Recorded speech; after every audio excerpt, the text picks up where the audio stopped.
Sir Kirari में ऐसी बहुत सारी ज़मीन है जहां पर विकास की जरूरत है। डीडीए की इतनी सारी लैंड खाली है जहां पर लगातार पानी भरता हुआ नजर आ रहा है। सर उसकी क्या बड़ी वजह है? एक उद्घाटन किया था 500 करोड़ का सीवर प्रोजेक्ट, सर वो काम कहां तक पहुंचा है? अगर मेरे से पहले किसी ने सीवर का काम कर दिया होता, ये नाले का काम कर दिया होता, तो मैं कुछ और कर रहा होता। कहीं ना कहीं जो सरकार है वो आपकी जब बनी थी तो आप कांग्रेस के बहुत विरोध में थी। पूरी पार्टी कांग्रेस को भ्रष्टाचारी बता रही थी, पर अब कांग्रेस के साथ ही खड़े हुए नजर आते हैं, अब गठबंधन करते हुए नजर आते हैं। जब भी सत्ता और सिंहासन पर कोई व्यक्ति अहंकारी हो जाएगा तो देश का फर्ज बनता है कि एकजुट होकर के उसका विरोध करे। दिल्ली के लोग बीजेपी को नफरत करते हैं। 15 साल शीला दीक्षित थी, 10 साल से केजरीवाल है, और इनको आसार अगले 25 साल के भी नहीं दिख रहे हैं। ये नफरत फैलाते हैं, हिंदू मुसलमान करते हैं, जाति के नाम पे, धर्म के नाम पे बंटवारा करते हैं। 15 साल नगर निगम में थे, कूड़ा कूड़ा कूड़ा कूड़ा कर दिया, कूड़े के 3 पहाड़ खड़े कर दिए। डेडिकेटेड आदमी हूं मैं, तभी इतने काम कर रहा हूं। बिना डेडिकेशन के आप कर सकते हो क्या इतना कुछ? नमस्कार, मैं हूं हिमांशु और इस वक्त आप देख रहे हैं झलको दिल्ली। आपके काफी दिनों से कमेंट्स आ रहे थे कि आप दिल्ली के अलग अलग विधायकों के पास जाएं, दिल्ली की समस्याएं दिखाएं। तो आज आपका सब्र खत्म हो चुका है, क्योंकि झलको दिल्ली लेकर आया है आपके लिए एक सीरीज जिसमें दिल्ली के सभी विधायकों से हम 1 to 1 आपको दिखाएंगे, आप तक उनके इलाकों की समस्याएं पहुंचाएंगे और खासकर जो जनता हमें दिखती है उनकी आवाज उनके विधायकों तक पहुंचाएंगे। तो आज पहले एपिसोड में हमारे साथ ज्यादा बातचीत करने के लिए मौजूद हैं किराड़ी के विधायक ऋतुराज गोविंद जी।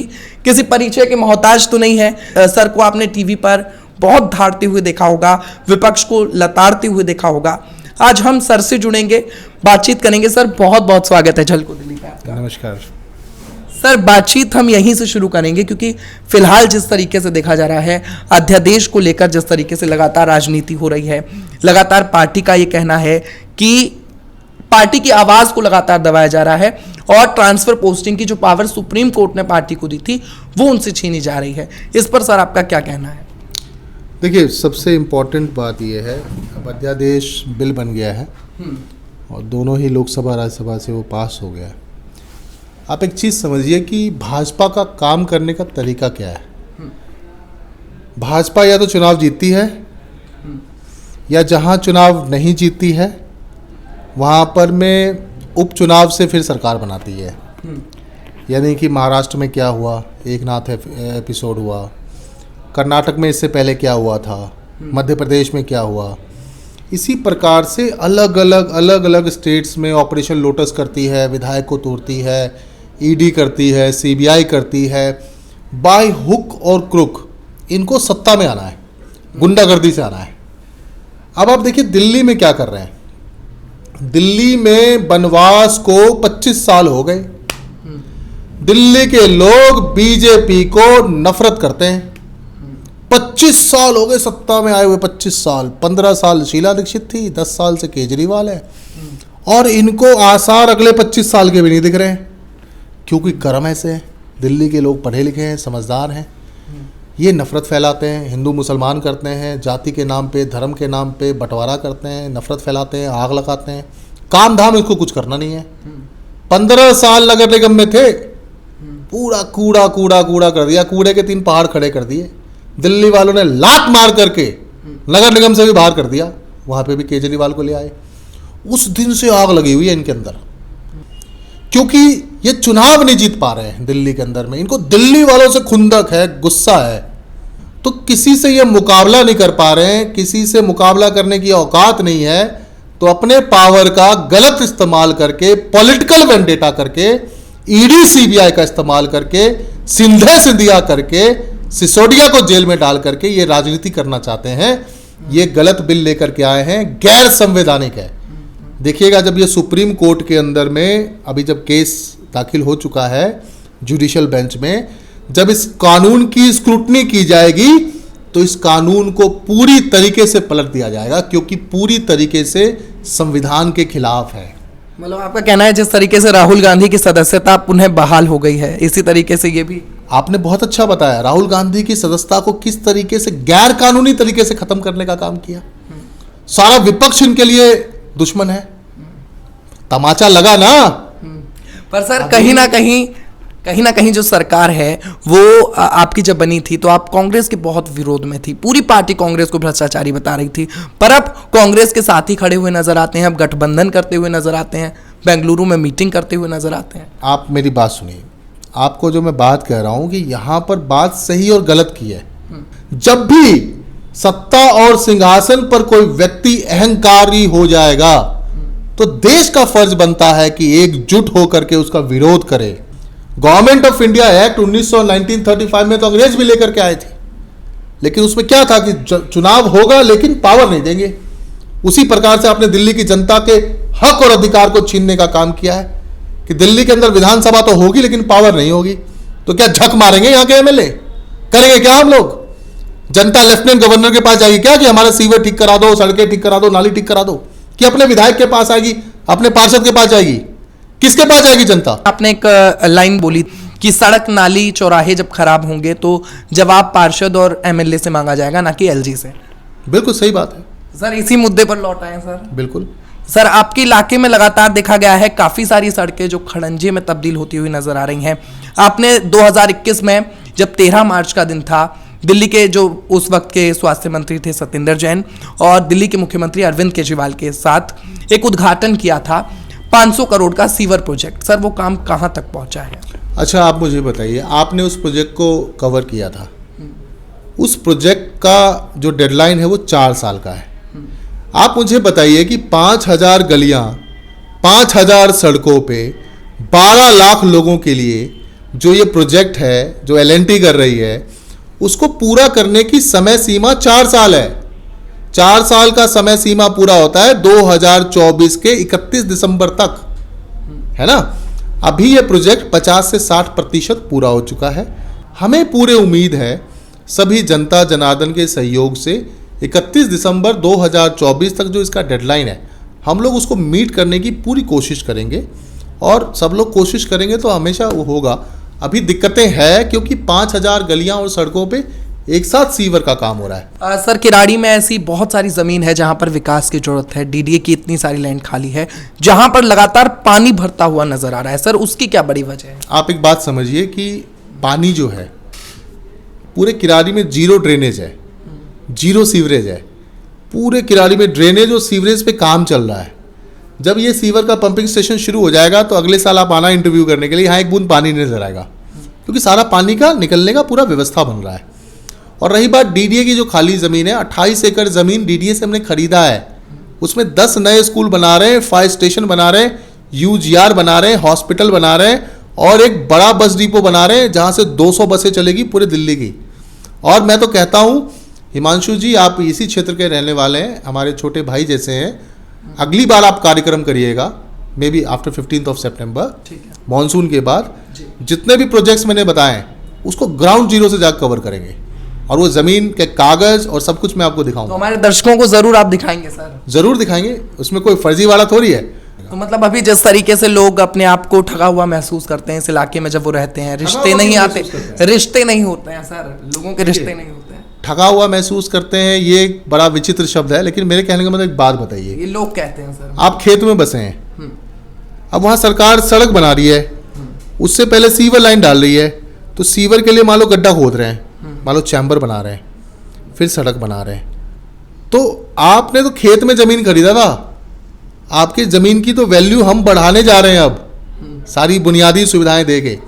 आप हिमांशु जी एक चीज़ सोचो जी, मुझे लगभग 8.5 साल हो गए, अगर मेरे से पहले किसी ने सीवर का काम कर दिया होता, ये नाले का काम कर दिया होता, सड़कों का काम कर दिया होता, स्कूल बना दिया होता, अस्पताल बना दिया होता, बस डिपो बना दिया होता, मुख्य सड़कें बना दी होती, तो मैं कुछ और कर रहा होता। आज तक किसी ने कुछ नहीं किया, यहाँ पे सब कुछ मुझे करना पड़ रहा है। लोग वोट तो सबको देते हैं पर काम अकेला मैं कर रहा हूँ। पर सर, जनता ने आपको बहुत प्यार दिया है, यहाँ की जनता ने 2 बार आपको एमएलए बनाया है, तो जिम्मेदारी तो आपकी है। जिम्मेदारी मेरी है, जनता का प्यार और आशीर्वाद के बोझ के तले तो मैं 24 घंटे काम कर रहा हूँ। आज किराड़ी जैसे पिछड़े क्षेत्र में, क्योंकि दिल्ली में एकमात्र कॉन्स्टिट्यूएंसी है जो 99% कच्ची कॉलोनी है, वो किराड़ी है। और किराड़ी की जनता जनार्दन ने जो अपने बेटे को चुना है, उनका बेटा मजदूरों की तरह 24 घंटे काम कर रहा है। और नहीं कर रहा हूं तो बताइए, मैं तो कागज पे साबित कर दूंगा। 28 एकड़ जमीन डीडीए से खरीदना आसान काम है क्या? बताओ, इतने सारे काम हो रहे हैं 24। आप मैं बताओ, किराड़ी में किसी कोने में चले जाओ, आपको अगर एक नुक्कड़, एक गली, एक मोहल्ला, एक कॉलोनी, एक सड़क ऐसी मिल जाए जहां काम नहीं हो रहा हो, तो आप मेरे को बताना। सर एमएलए फंड जो आपका आता है, मैंने लगातार देखा, जब पहले विधानसभा चुनाव थे 2020 में, आपने अपने फंड से नांगलोई वाला जो रूट है, मेन लाइफलाइन जिसे कहते हैं, उसे बनवाया। और अभी हाल ही में जब चुनाव थे दिल्ली नगर निगम के, आपने आगे की सड़क भी बनाई, मैं खुद वहां पर आया था। तो सर अपना फंड एमसीडी की सड़क पर आप खर्च कर रहे हैं, क्या वजह? की मजबूरी थी। देखिए क्या था, आप सबने देखा कि मुबारकपुर रोड का कितना बुरा हाल था, हर आदमी की जबान पे था, आप भी वहाँ से निकलते थे। आपने भी कई बार फ़ोन किया कि भैया प्लीज़ बनवा दो, मैं रिक्शा से जाता हूँ, मेरी रिक्शा पलट जाती है ना। तो आप जैसे बहुत सारे छोटे भाई बहन हैं जो मुझे फ़ोन करते थे, तो मैंने तय किया कि देखो राजनीति अपनी जगह है, नगर निगम की सड़क है वो नहीं बना पा रहे, कोई बात नहीं है। मैंने अपने एमएलए फंड से पैसा लगा करके पूरा मुबारकपुर रोड बनवाया, रात भर बैठ के बनवाया। कई बार आप भी आए थे, तो पूरी सड़क चकाचक है, आप जाके देखिए। कहीं ना कहीं आपने हमारी बात मान ली है। आपकी बात क्यों नहीं मानेंगे, आप वोटर हैं हमारे। आने वाले समय में किराड़ी की सारी मुख्य सड़कें 6 महीने में ना, ये मुबारकपुर रोड से भी ज़्यादा अच्छी होगी, मैं आपको बता रहा हूँ। और पर्सनली मैं सारी मुख्य सड़कों की निगरानी करने जा रहा हूँ। और जैसे रात भर बैठ के मुबारकपुर रोड बनवाया, इसी प्रकार से रात भर बैठ के अपने पार्षदों को भी साथ में बैठाऊंगा, टीम के लोगों को भी बैठाऊंगा, और सब लोग मिलकर सारी मुख्य सड़कों को बनाएंगे। तो पूरी डेडिकेशन से काम होने वाला है सर। डेडिकेटेड आदमी हूं मैं, तभी इतने काम कर रहा हूं। बिना डेडिकेशन के आप कर सकते हो क्या इतना कुछ? अच्छा, आपको हम बताते हैं, किराड़ी जब आप नांगलोई से किराड़ी में एंटर होते हैं तो रास्ते में एक फाटक भी पड़ता है, वो उससे आगे की पूरी सड़क सर ने चकाचक बनवा दी है। इस रोड से इतने सारे ई रिक्शा चालकों का पेट चलता है, उनका घर चलता है, उनका परिवार चलता है, उनके बच्चे पढ़ते हैं, और इलाके में काफ़ी सारे स्कूल भी इनके द्वारा बनाए गए हैं सर। पर कहीं ना कहीं जो मुद्दा आपने चुनावी वक्त में कहा था कि रेलवे फाटक के लिए हम लोग लड़ाई लड़ेंगे, मैं आपको बताऊं, रेलवे फाटक पे यूटी पैक से ऑलरेडी वो पास हो चुका है। यूटी पैक से पास कराना ही सबसे चैलेंजिंग था। अब क्या है कि एमसीडी को बनाना है, और दिल्ली की जो सरकार है, जो रेवेन्यू डिपार्टमेंट है, वो उसकी डीमार्केशन कर रहा है। कई जगह पे लैंड एक्विजिशन वगैरह होती है, तो हम लोग उसकी भी समय समय पे मीटिंग कर रहे हैं, क्योंकि देखो ये भी लाइफ लाइन है।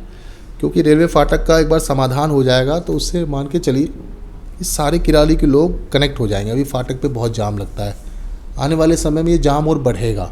क्योंकि क्या होगा, जब बुनियादी सुविधाएं जब पूरी हो जाएंगी, जब लोगों की संख्या यहाँ बढ़ेगी, तो ट्रैफिक की व्यवस्था सबसे बड़ा चैलेंज होगा। तो उसके लिए अभी से अगर हम नहीं सोचेंगे, अभी से उस पर काम नहीं करेंगे, तो फिर वो बहुत मुश्किल होगी। तो जनता आश्वस्त रहे कि उनकी समस्याएं दूर होंगी, जहां पानी भरा है लोगों के घरों में और रोडों। जनार्दन से यही कहना चाहता हूँ, आप सबको बहुत जगहों पे बहुत तकलीफ है, मैं समझ सकता हूँ। और मैं आपको केवल इतना विश्वास दिलाना चाहता हूँ कि मैं आपके बेटे के रूप में 24 घंटे आपके लिए काम कर रहा हूँ, दिन रात लगा हुआ हूँ। जितना मैं कर सकता हूँ, जो कुछ मैं कर सकता हूँ, सबके सहयोग से, सबके आशीर्वाद से, मुख्यमंत्री जी के आशीर्वाद से हर वो संभव काम कर रहे हैं, जिससे कि आपकी जो समस्या है उसको जड़ से हम समाधान कर सकें। सर, अभी जो व्यूअर्स हमें इस वक्त देख रहे हैं, उनको जाते जाते क्या संदेश ऐसा देना चाहेंगे? क्योंकि अभी लोगों में नेगेटिविटी है, जैसा आपने बताया कि कार्य हो रहा है, अभी विकासशील है ये जगह, अभी विकसित नहीं है, विकासशील है, तो क्या कुछ कहेंगे? देखिए, नेगेटिविटी होना स्वाभाविक है, पर आपको एक चीज़ समझना है कि हमको टेम्परेरी सॉल्यूशन की तरफ नहीं जाना है। आज तक किराड़ी में जितने भी नेता हुए, उन्होंने लोगों को तुरंत खुश करने की कोशिश करी। लेकिन होता है ना भाई, आपको पेट में दर्द है तो किसी डॉक्टर ने आपको पेन किलर दे दिया, अरे भाई डॉक्टर साहब बहुत बढ़िया है, तुरंत ठीक हो गया, पेट 5 मिनट में ठीक हो गया। बट हमको बीमारी का जड़ ठीक करना है, और बीमारी के जड़ को ठीक करने में थोड़ा समय लगता है। और मुझे लगता है कि आज जितने लोग मुझे गाली दे रहे हैं, है ना, जहाँ दिक्कतें हैं, जब ये सारे काम हो जाएंगे तो उनको समझ में आएगा कि मेरे बेटे ने मेरी बीमारी को जड़ से ठीक कर दिया। और वो जो समय होगा, उस दिन आप इंटरव्यू करने के लिए आना, फिर बताना कि लोग क्या बोल रहे हैं। नहीं, ज़रूर हम आएंगे। तो देखिए, हमने बातचीत करी आम आदमी पार्टी से जो किराड़ी के विधायक हैं ऋतुराज गोविंद जी, उनसे बहुत सारी बातचीत हुई, अलग अलग मुद्दों पर बात हुई, जो आपके कमेंट्स आ रहे थे उनको भी मैंने इन तक पहुंचाया, और हर एक मुद्दे पर बहुत ही बेबाकी से इन्होंने अपनी बात रखी। फिलहाल के लिए बस इतना ही। इस वीडियो पर आपकी क्या राय है आपका क्या मैसेज है जो आप विधायक जी तक पहुंचाना चाहते हैं, वो आप नीचे कमेंट सेक्शन में लिख सकते हैं। इसी के साथ मैं हिमांशु मुदगल, देखते रहें झलको दिल्ली।